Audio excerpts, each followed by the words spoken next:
Hello, hello, and welcome back to Reverse 1999. So last time we had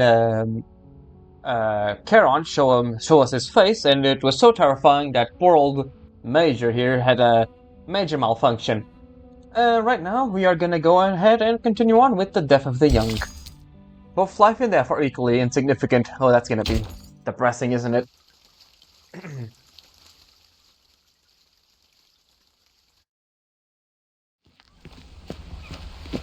Don't worry so much, Paul. We'll find glory on the battlefield. No man can stop us as long as we stick together. Oh, I see. Come on, let's join the war and prove ourselves to Herr Mühlenberger. Think how proud your parents will be. Their son, a war hero. Eberhard! Yeah, just as I expected. Verdammt! Where's Dietrich? He and Becker are dead. Grab that gun. We need to go. Move!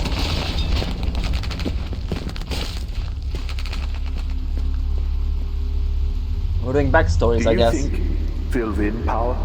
I don't know, mein Freund. I think I just want to go home. Dietrich, Becker, and Elvin. What did they die for Oh, I if we see. just give up? I guess this was part of the Major's mentality, right? We can't give up, otherwise we can't surrender, we can't have peace, otherwise our friends' sacrifice will be in vain.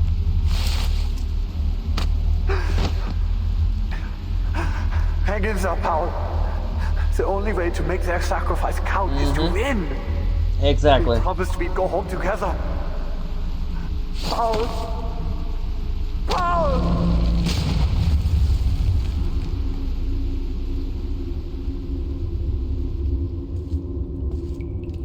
Major, the past is in the past. You can't change anything by letting yourself be overcome by sorrow. Don't forget that victory is the only thing that matters, and we can give it to you. The Manus now. Give it to me. How? Okay, so the Manus are manipulating him I'll right make now. you a true hero. One without fear or hesitation. Okay, so he got manipulated. Smoke and blood fade into the distance.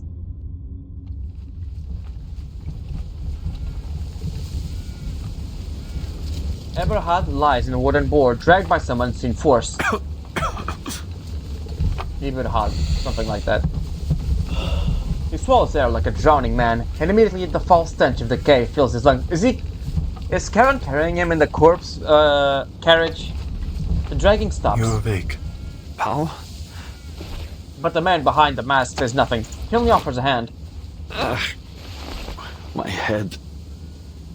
It hurts.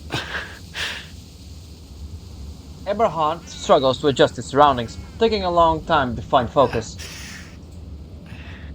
Where are you taking me? Mompe. The Foundation may have some cure for the spell you have fallen under. Oh, I see. No. No.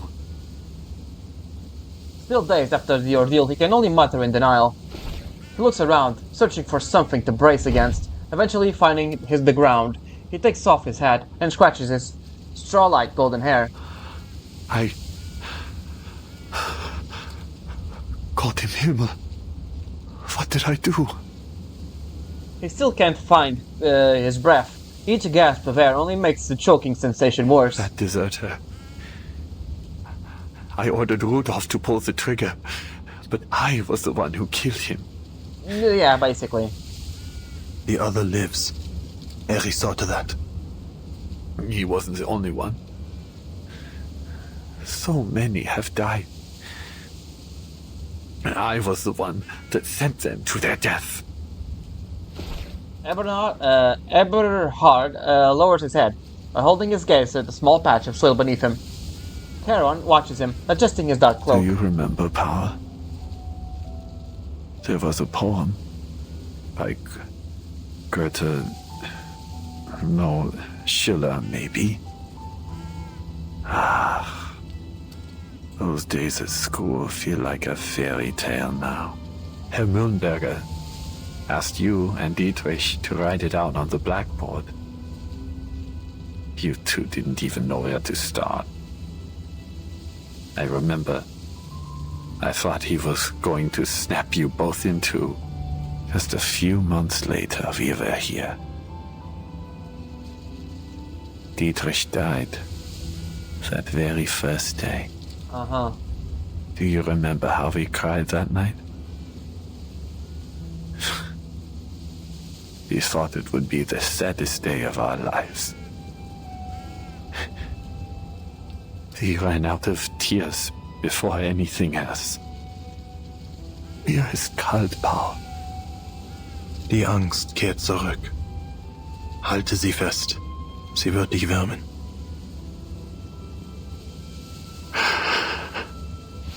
Eberhard clenches his teeth and braces himself. This is the place you found, isn't it? Where Franz was buried.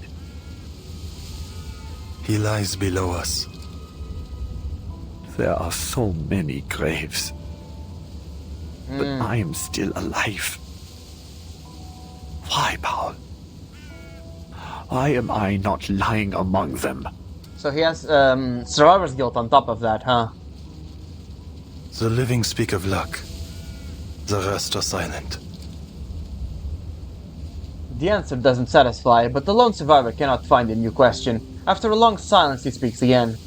I wish I could forget it all now. If I didn't know what happened, I wouldn't... No. No, it's not right for me to ask that. But I'm still alive. Is there anything I can do for them? That isn't a question for the dead. I can't tell you what to do, Eberhard. Eberhard reaches into his coat pocket to find it empty.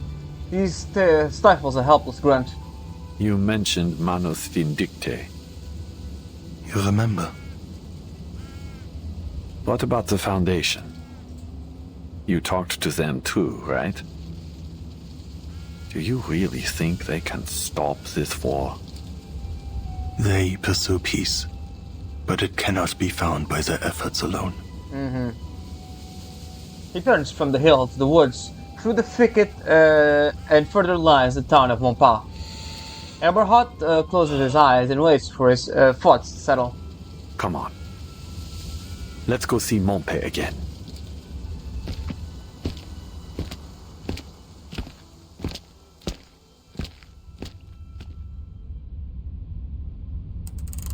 I was about to pay a visit to Herr Mühlenberger when someone from Army Command said the colonel wanted to see me.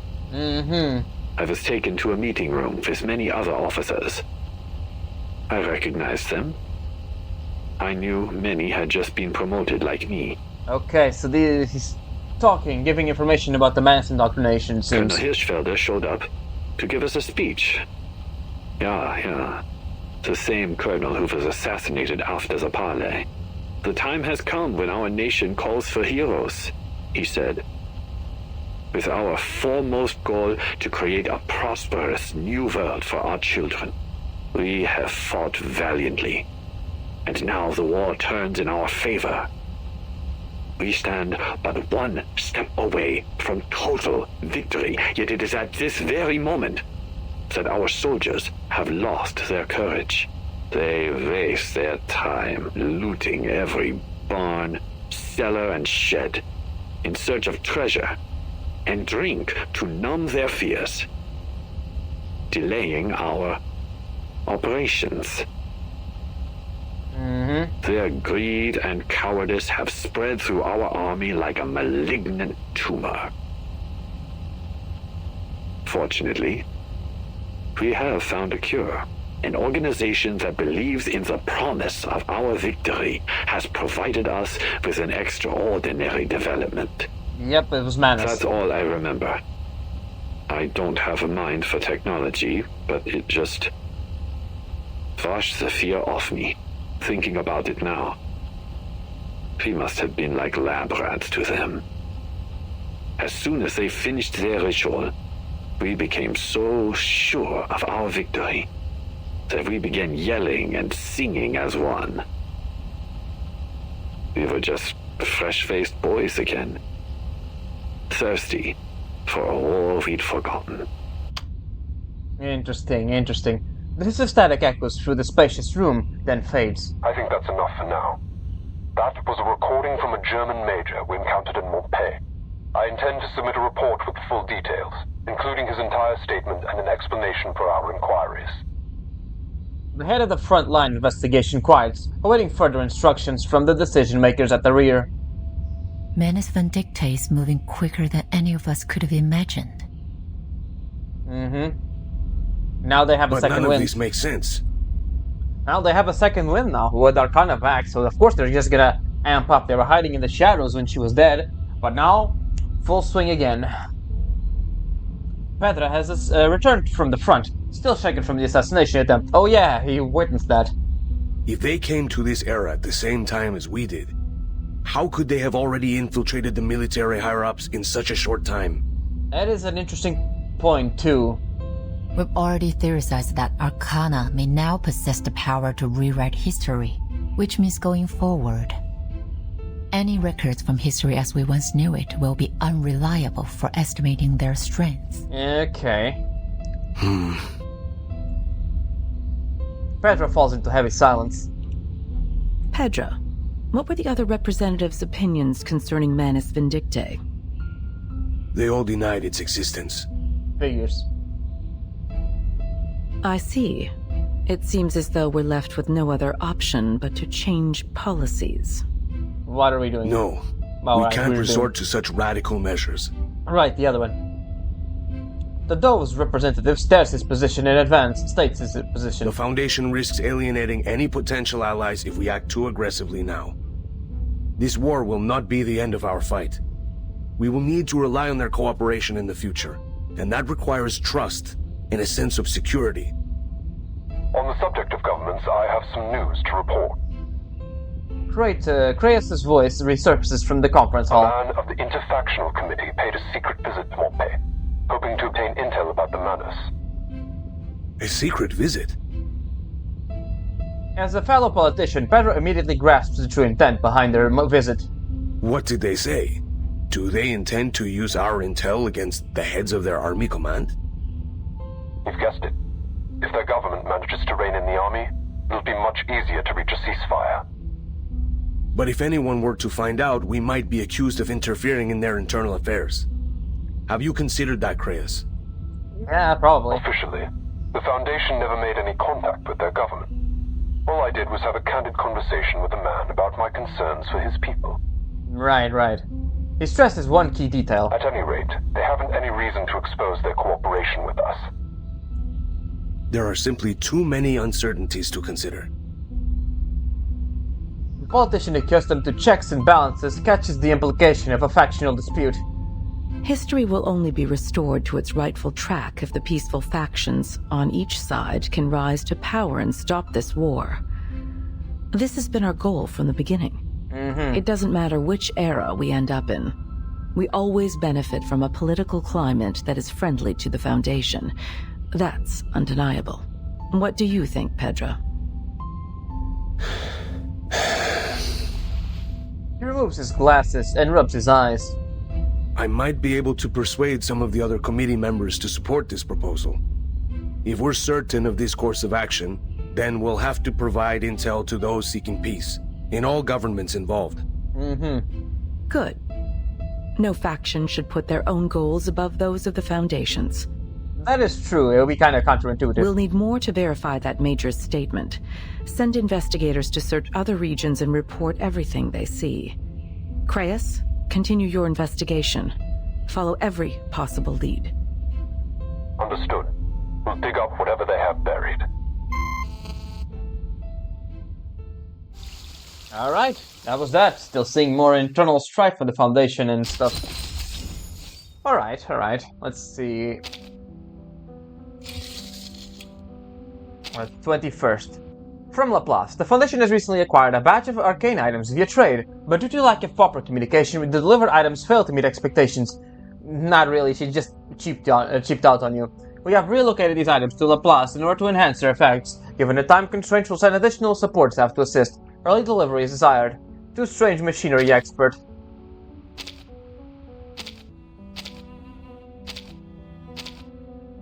Monk dispatch, and let's see what's over here. There's an unspoken cause of death for officers on the battlefield, killed by their own men. There are so many reasons. If morale is low, some troops may turn their anger on the brass, deserters get caught and last shot don't survive. Far too often, an officer barked out a seemingly suicidal order, and his men turned their guns on him instead.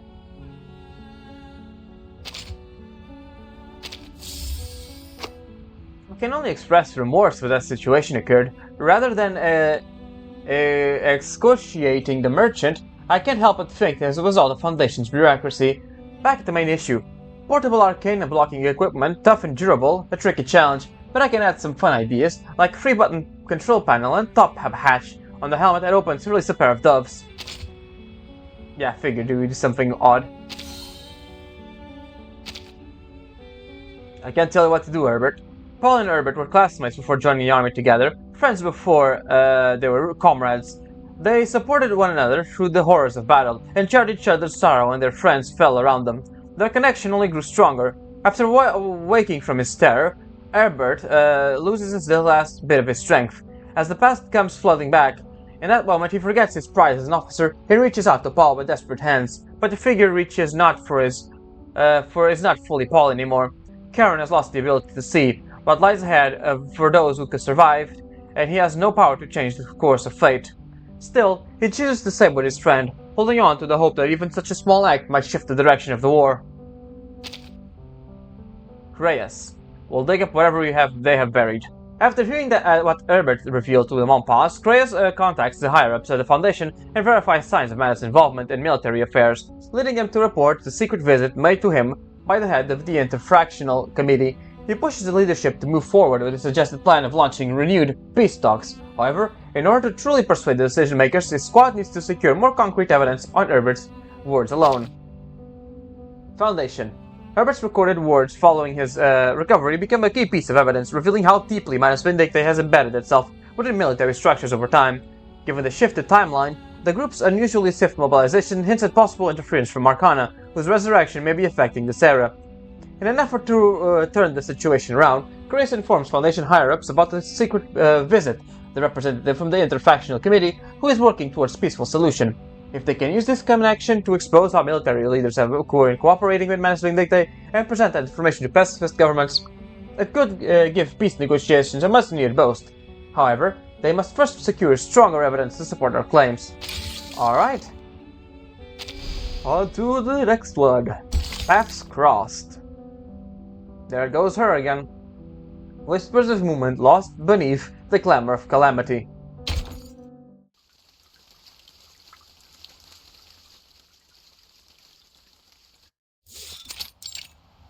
Deep steps of the forest.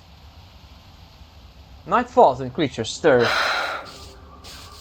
Not far away, there is another shadow hiding in the forest under the cover of night. Perhaps he would be taken for a withered tree trunk. But gargoyles belong to the night. They recognize one another with ease in the dimness. Un homme est proclamé coupable, et pour cela condamné à mort, près même de la justice d'un procès. Son exécution est survenue telle en vent, le réduisant au silence avant qu'il ait pu prononcer un mot de repentir. Et c'est cela que tu appelles la justice? Leave me be, Ladislas. She shrugs the heavy questions off. Hast thou reflected on thine actions? Meeting eye for eye and tooth for tooth. Is it justice or vengeance still? Look at his art there. Wow, he looks like a priest. Yeah, even has the thing that simulates the color they use. Do you think so little of me, that I would call it justice, even were it not so? Blame me then, cousin. Damn and condemn me. I care not. Never would I damn thee, cousin. For it is thy soul for which I am most concerned. I fear it doth wither with every act of malice. Hark and listen well. Dost thou forget the nature of our unholy ancestry? We are the kin of demons. 1,000 years hence, and their malevolence yet floweth thickened in our veins. And their whispers pricketh still our ears in the silence. Then answer me this question, dear cousin. You stand before the scales of a balance. On one pan, the lives of 10 men, and on the other, 100. If you had the power to shift its weight to save the money, would you? A question that is heavy-laced with blasphemies. Hast thou already bent thine ear to the devil's lies?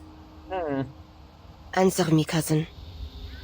Elsewise, there is nothing more that needs to be said. Ladislas furrows his brow and lowers his head, lips motioning the word of a prayer. Silence? Are you truly so naive? The scales are laying far heavier for those in the throes of war. Yet you have not even the courage to answer a simple question. I'm afraid you have mistaken your weakness for virtue. Go back to the monastery, Ladislas. This is war. Red in tooth and claw. And your heart proves too quick to kindle. Ladislas vanishes into the dark with a sigh, his forms melting into the night. Alright, so they, gargoyles normally are the ones who protect the monasteries, right? They're carved there to protect them, right? I think it was something like that. The gargoyle soldier leans against the tree for a brief rest. In the crook of its branches, he begins to slowly turn to stone. You are again at odds, it seems. A voice rings in her ears. It speaks without a source, coming from neither place nor person. It was not a battle, I thought. Our cousin is more learned than either of we two, but he lacks in courage compared to thee, most daring of us all. I do not deny his learnedness. But there are neither letters nor prose that might aid my mission.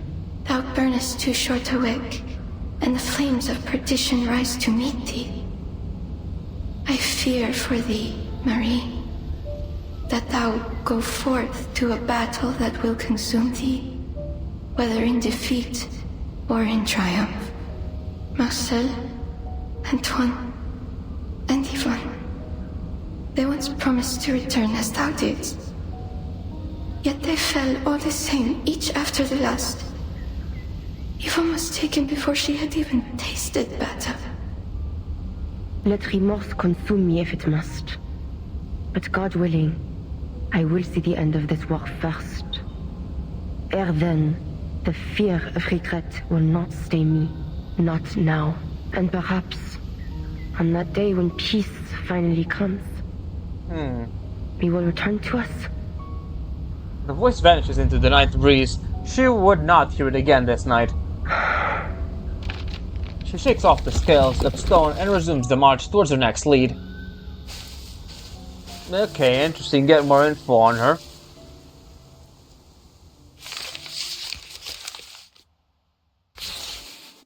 Paravian lies out a local strategic map over the table. Correas picks up a handful of bullets, placing them first on Mompa. Major Brown was able to recall some of the locations that may have been used by the Manus.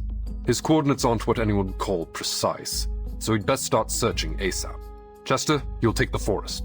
Casper will be expecting you on the edge. One bullet stands upright on a spot marked as a forest. On it.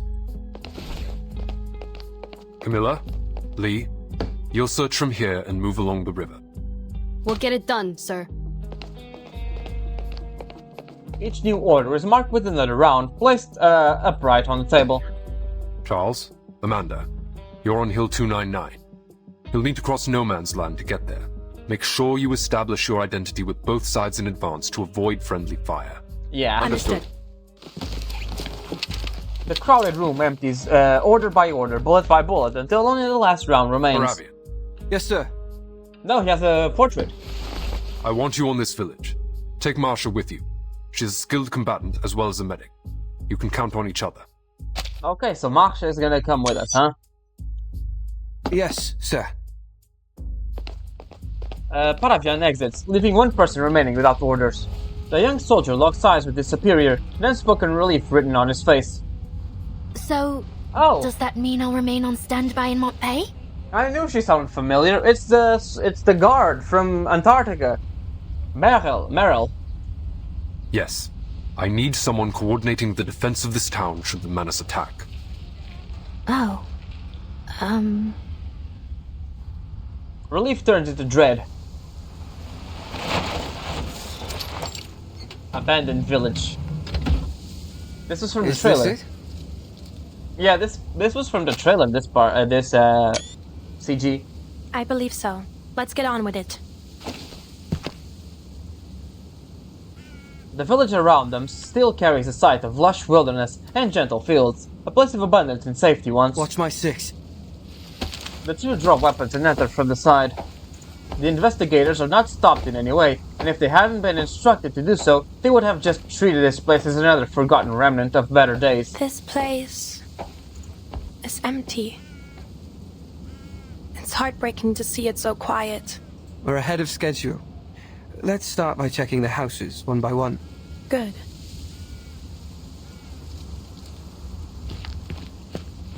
Find anything? Only some letters I can't read. I guess they didn't have time to post them before they left. There were some small arms in the basement. All of them older models and rusty. The ammo was damp. Masha holds her gaze on an empty warehouse. This place had to have been looted more than a few times. The only valuables left are the ones too heavy to move. So basically there's nothing here. What do the Manus want it for? Shakes her head in frustration. I was rushed through the investigator training before being sent to Montpellier. It's possible I missed something. The young man tries to console her, but his smile is stiff. Don't worry, you're doing fine. Mr. Craeus always says training is no match for experience. Blackbird is a prime example. I mean, Meryl. You met her back in Montpellier. She's been through all the training the Foundation could throw at her, but she still isn't ready for the battlefield. I probably shouldn't say, but she nearly went mental during the Antarctic operation. I mean, would you? That was some crazy things. And she was like right there at the epicenter. The battlefield is crueler than ordinary people can imagine. A few weeks of military training just isn't enough. Baravian follows the topic and broaches a topic he'd been holding back. So, what's your deal? I know you came from some order with special arcane training. You can freeze your fear and pain, emotional stuff during battle until you feel safe. I only skimmed through the briefing. Is that right? It's more complicated than that. But I'm not sure I'd like to get into it now. Okay. Yeah, sure. Sorry. From what I can see, she can slow her heart rate at will to stop bleeding, so that is impressive No in need to itself. apologize. Just... Do you think we missed anything? Well, let's take a minute. Yeah. What could they even possibly hide here? Arms? Chemical weapons? Secret files? Or gear smuggled back from the future? Probably a tank. There it is. It was from the trailer, so we obviously know it's there. I don't know much about Manus and Dictae, or the future. The sudden ear-splitting pop, followed by a thundering explosion as rocks spatter across her armor. Incoming! Armored vehicle, 200 meters northwest of the village. Take cover!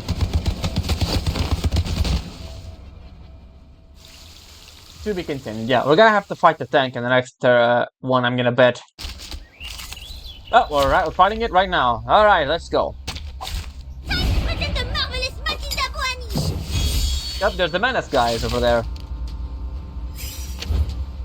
Yeah. I know how to tell me. I know how to do it.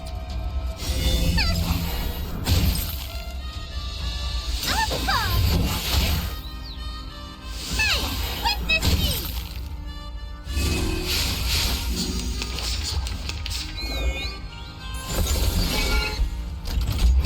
Alright. The armor's too thick. We need a higher caliber weapon. You retreat. At least one of us needs to make it back to report this. On my signal. You run, I'll cover you. Putting gunshots. Incoming! Alright, so the Menace tank is leaking oil, which is wonderful visuals. It is here. Bravo. Mon officier n'est pas un capitaine of excellence. Never hesitate.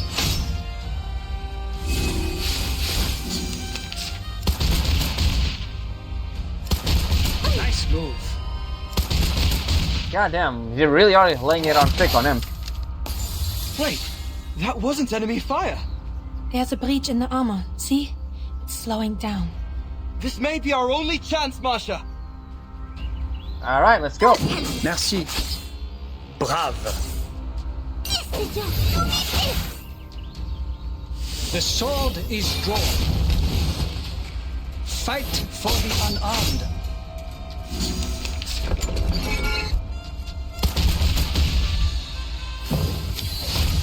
Nice. Alright, Matilda, you're up. I can see. I am able to see clearly. Don't tell me what to... I can hear it. Your fate is doomed! Hey! Witness me!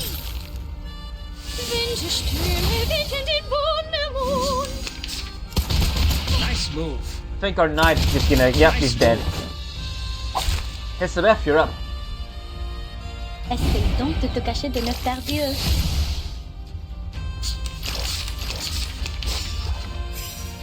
Never alone and rare. Not that one. Our minds are. What a tragedy. I know how to do it.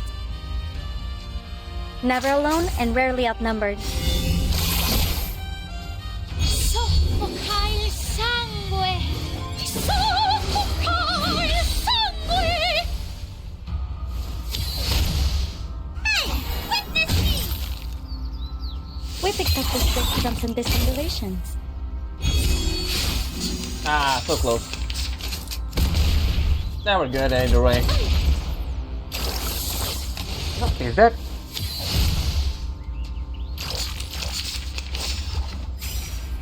Our minds are as one. Never alone and rarely outnumbered. It is here. Let's go for I can this. hear it. Let's see those signs. Tu peux la jeter maintenant. La charme de... There we go. The curtain has fallen.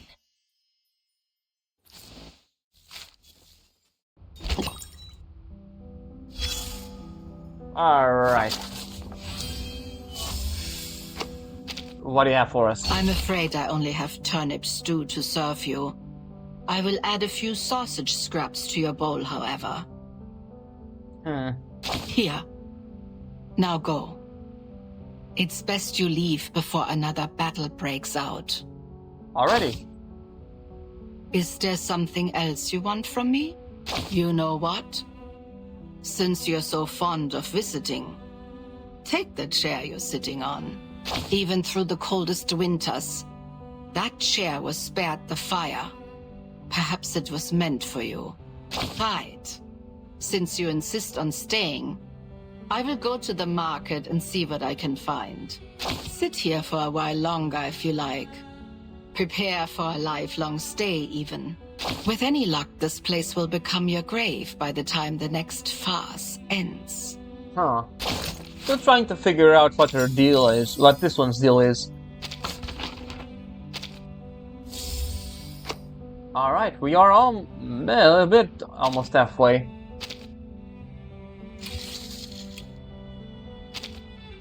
From Laplace, the arcane items under development must be simple, inform, and easy to use. To prevent the machinery experts from inserting his trademark eccentricities into a final product, we need a professional to oversee the design and ensure timely delivery.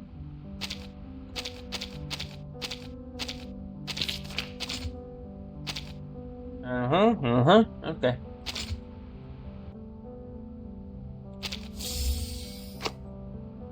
Yeah. The following was a full translated response from John Titer via IDM 5100. It is a simple task. It's no harder than developing the IDM. The only concern is that this wearable device wasn't supposed to be invented until 1920. Our results might carry additional risks. If Laplace is fully assessed that is found no issue, I'll accept the task. Alright.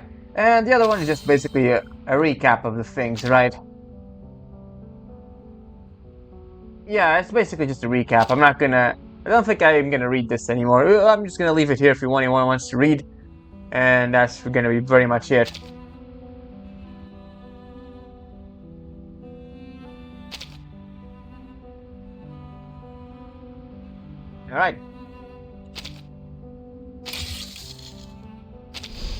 On to the next one. Devil's Work. Sounds like gentle and harsh, the whispering wind and the rustling grass.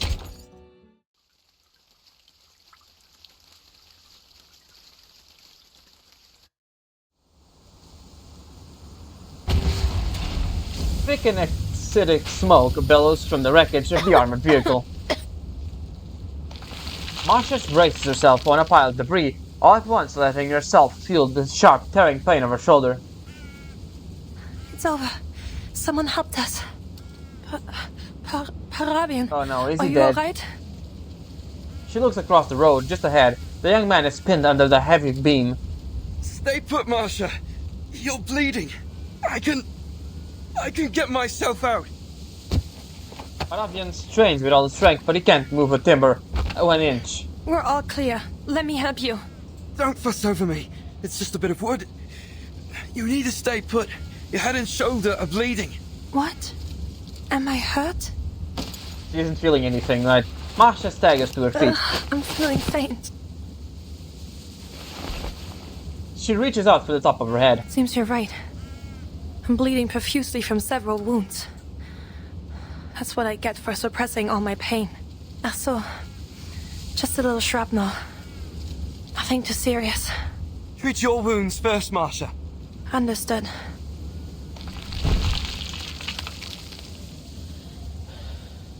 She leans back on a pile of fallen bricks, her head swaying until it slumps. I'll be alright. I just need a little rest.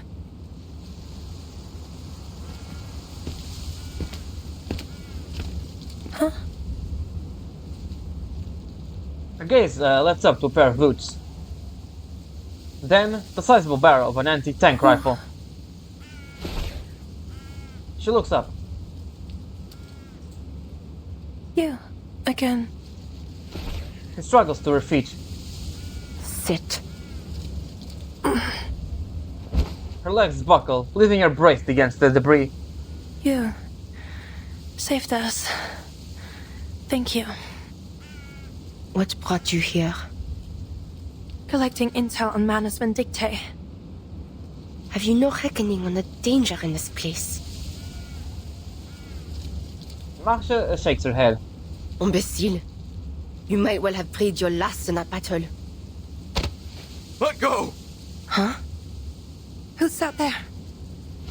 Sentinel turns, spotting a figure emerging from the armored vehicle's smoking shell. Let me go! You're gonna get me killed!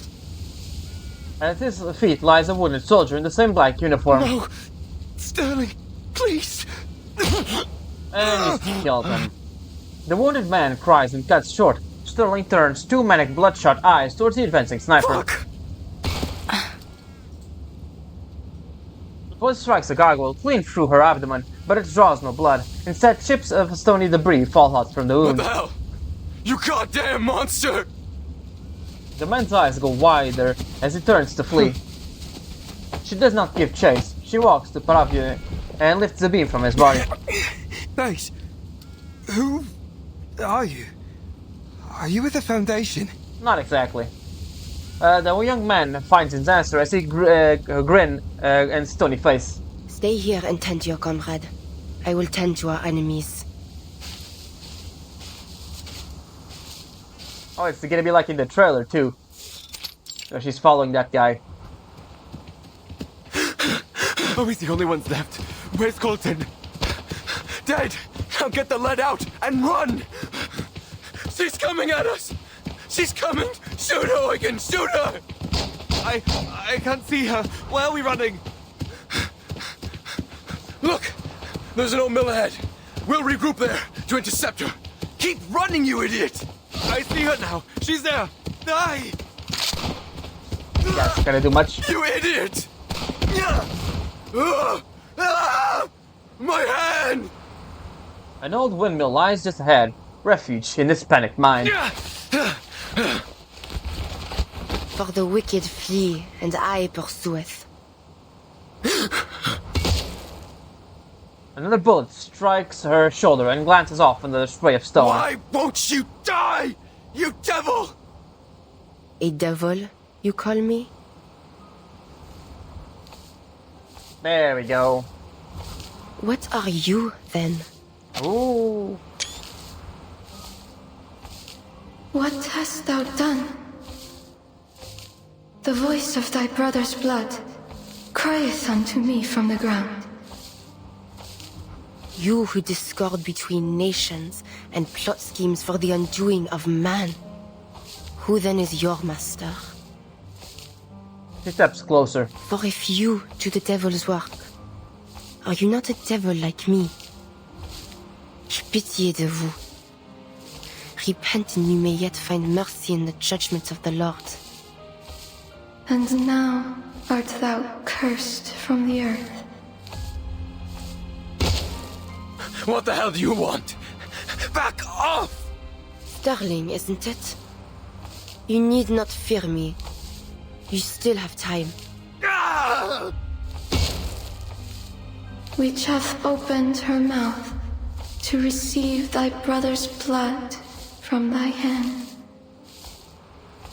Repent and you may yet be saved. Speak. What are you talking about? What do you want from me? Yeah, it's not gonna do much. When thou tillest the ground, it shall not henceforth yield unto thee her strength.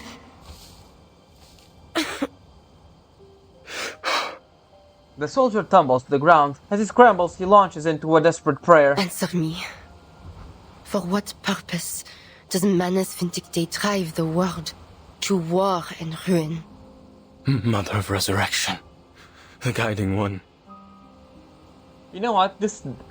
If you look at the background, this really does look like a painting. You can see the brushes and everything. Like not an oil painting, like not digital, you know? Seems like they painted this and then scanned it to be here. It's really impressive work. The prayer follows a pattern she knows by heart, yet the name he speaks is strange. Please have mercy on your humble servant. I pray for a miracle, a ladder into your eternal kingdom. I hereby offer my life to you. Please save me from desperation and take me to the golden era. A fugitive and a vagabond shalt thou be in the earth. And yeah. He saves the last bullet for himself. A blasphemer. To the end.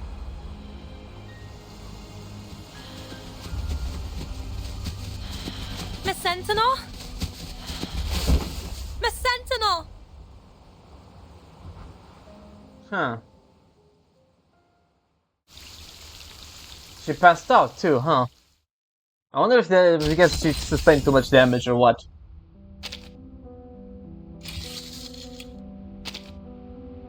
From St. Paul Foundation. To track the movement of Manus Vindicte per the request of the captain of 12 Squad, the logistics department has dispatched a package of wartime radio parts and paint to the front. Please perform any additional custom modifications as needed to continue your signal reception task.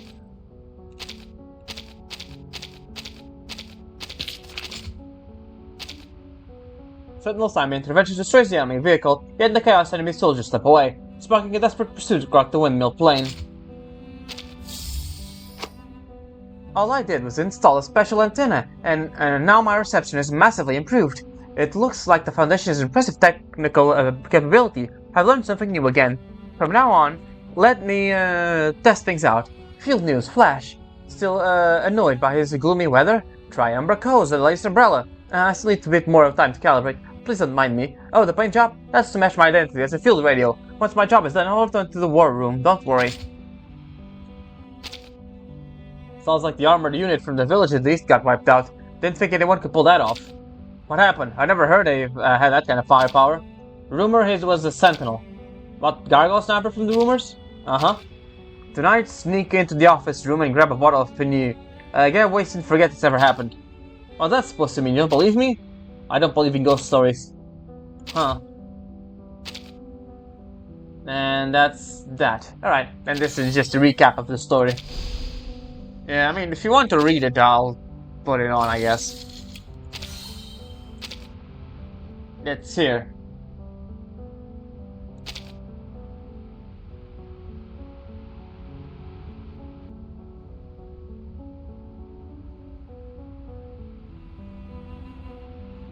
Yep, that's pretty much all that happened.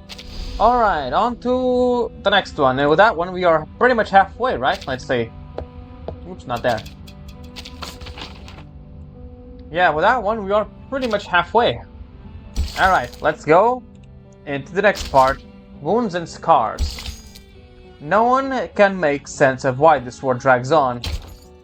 It's outside influence. It should have been over like 2 years ago or something. I think it was 1918 that it ended.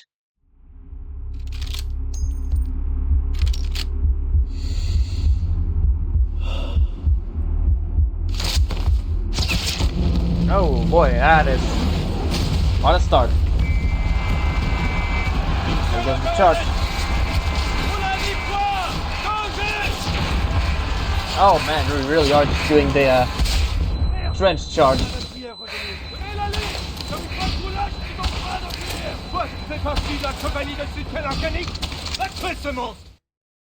Oh, it's her. Oh, we're fighting. Okay, that's interesting. Interesting, really.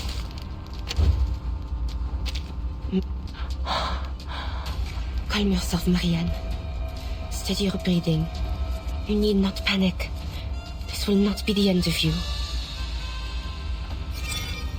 Huh. Okay. Alright, let's channel on. Darkly down. I have seen to the heart of you.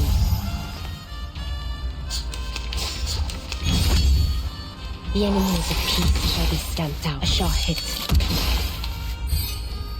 Let's go. You know what? Let's channel again. The hidden, by God's grace. The enemies of peace shall be stamped out. A sure hit. And let's do the ultimate. Le destin est une gargouille. Le glas funèbre sonne pour toi.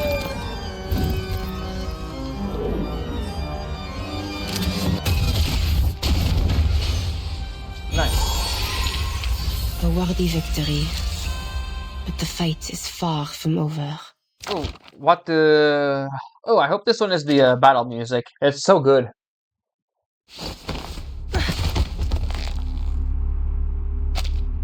She can't remember how she did it. Perhaps her enemies were as exhausted as she was, or perhaps just the devil's luck.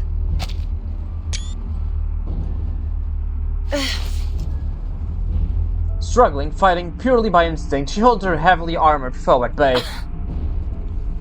Time crawls into a standstill. Her bayonet is stopped mere centimeters from her foe's throat by 2 armored fists. Dost thou recall when once, in our youth, we fought over an apple tree? Lâche-moi! Nein, du Teufel!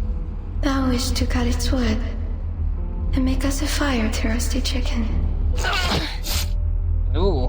But I rebuked thee, for I believed the tree would bear fruit, and it would be the sweeter bounty of the two. Thou didst find a bush with overripened berries and hurled them at me, crying that they should serve as my supper, while the chicken would be for thee alone. And I retaliated in kind. Ere long, we were painted red with juice. And now we're painted red with blood, huh? What a bloody melee we fight. We laughed as we laid down our arms.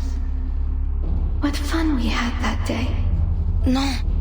Je ne veux pas. But the battle thou fightest now shall not end in the gentle smears of red berries. What drives humanity to war? Could it be so different from what drove us to it beneath that apple tree? I dare not imagine how a slaughter that has claimed the lives of millions could be waged for so small a cause, that we should be brought to bloodshed driven only by the fear of those whom we were taught to despise. What immortal hand or eye could frame the cause behind these deadly ends?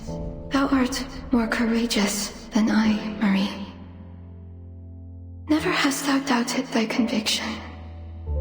So tell me, I pray, is there some purpose in the war they now fight? For I see no divine meaning to be found in this killing and dying.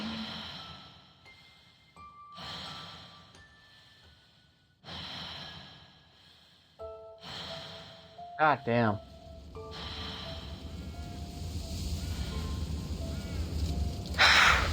So that was Marcel, right? That has to be her, but like... I am kind of interested in what their connection is. Small caliber rounds pose no real threat to her rocky exterior, but it does little to reduce the pain. And healing comes slowly. Agnes? No response. That was expected, but what she had not expected was the next voice. Who's Agnes? He matters not. Oh. But what brings you here? Or is it someone she knew that looks like her? I'm taking you somewhere safe. Paravian, that young man who came with me, is back at the village. He'll continue with our search. Before you ask, I'm doing fine. Like you, I'm made of Sterna staff. She rotates her arms, looking as if her wounds had all but disappeared. I checked over your wounds, but I have no earthly idea what to do with this gravel. I know how to treat flesh, not stone. But that wound won't be a problem for you, will it? No. Her physical pain is bearable, but the lingering echoes from her nightmare cause her to grit her teeth. Were you dreaming? It seemed like a nightmare. She looks, or stares forward and away. There's field dressing in the wound that truly pains her. I don't know if this will help. She removes her gloves in a brisk and almost tender motion, revealing deep, slashing cuts across her palms. Could it be? Are you... I am. But that battle is long over. Oh. You and I are no longer enemies. So it is her. Right, so she grabbed the sword, that's why her hands are all cut up. The howls of their deadly melee still ring in her ears. It was a senseless fight. I hurt you. It wasn't your fault. In fact, I thank you for it. They thought I died fighting you. I used that as my opportunity to leave.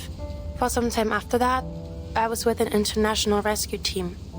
We came under attack by the Manus for our efforts, but the Foundation intervened. Oh, I see. That's how she became...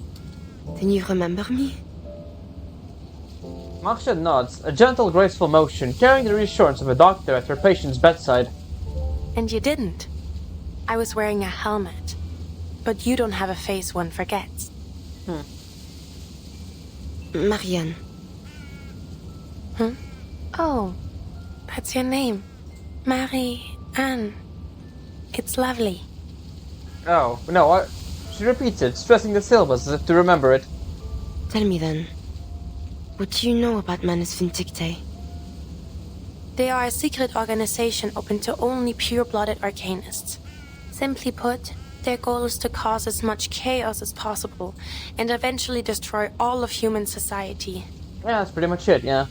And this Mother of Resurrection is like a god to them? Yep. Something like that, yes.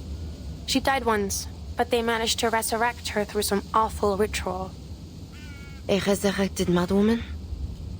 Yeah, basically. Her distant curdles with hatred, fingers clenched like she's trying to crush something in midair. Then she is a false prophet. An imposture of the true resurrection. Marcia seizes the opportunity to move to her side. The war between the Foundation and Manus Vindictae has lasted ages. Longer even than this war. You and the Foundation share the same goals. And the intelligence you gathered may prove crucial for us. If you would be willing to share it, we may be able to reach a truce sooner. So please, mull it over. Sentinel bows her head, giving her rifle a rough once-over. She wipes away some of the blood and dirt that cakes the deceiver, then, one by one, slots new rounds into the magazine. My search into Manus Vindictae began at the turn of 1918. Their documents, personal belongings, letters. I sought and scrounged for every clue that might be found. From these, I learned of their mission, to prolong this bloodshed, supplying both sides with arms of dreadful artifice. Then, as now, I still do not understand why. I brought my evidence before the powers of my nation.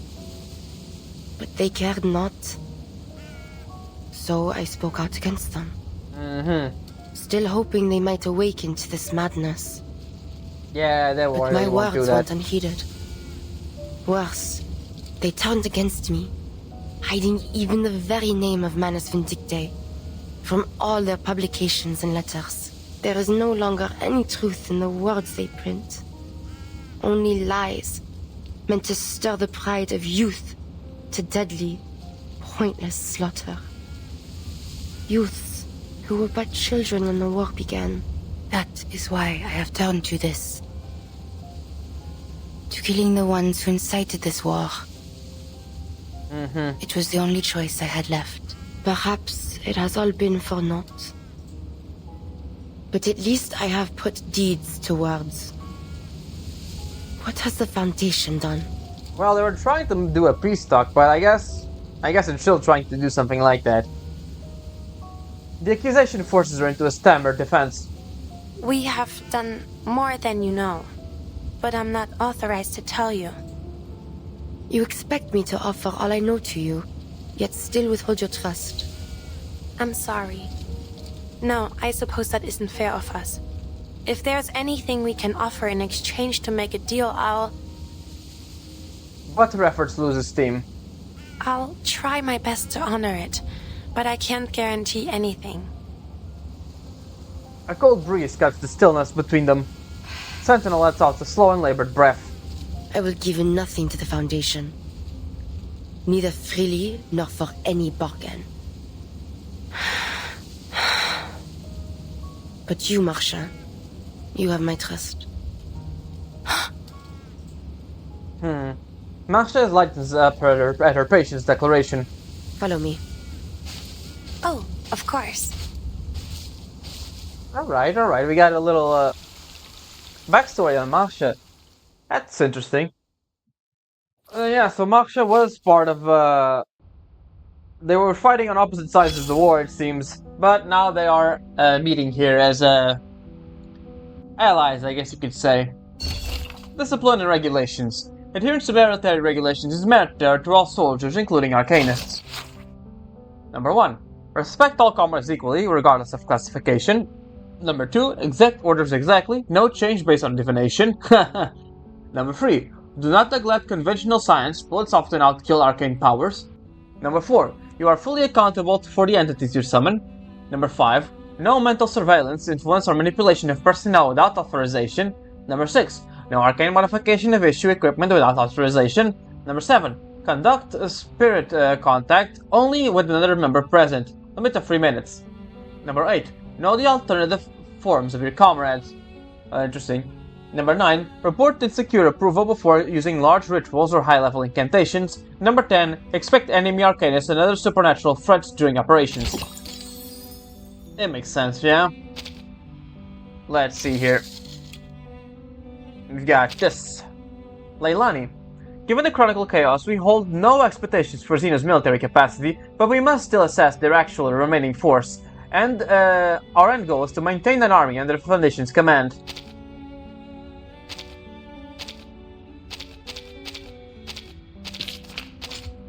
And this is...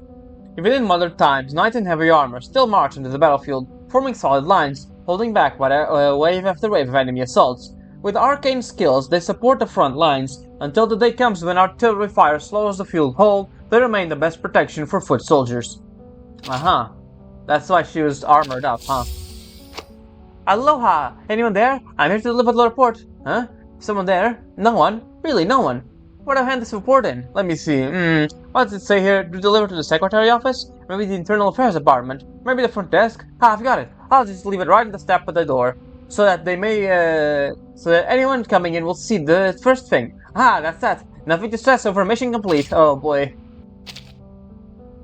A battlefield from the past. A bloody clash through 2 soldiers survived. Once fought each other for a cause neither believed in. Now all that remains is memory. Yep, there we go. Look at this thing here.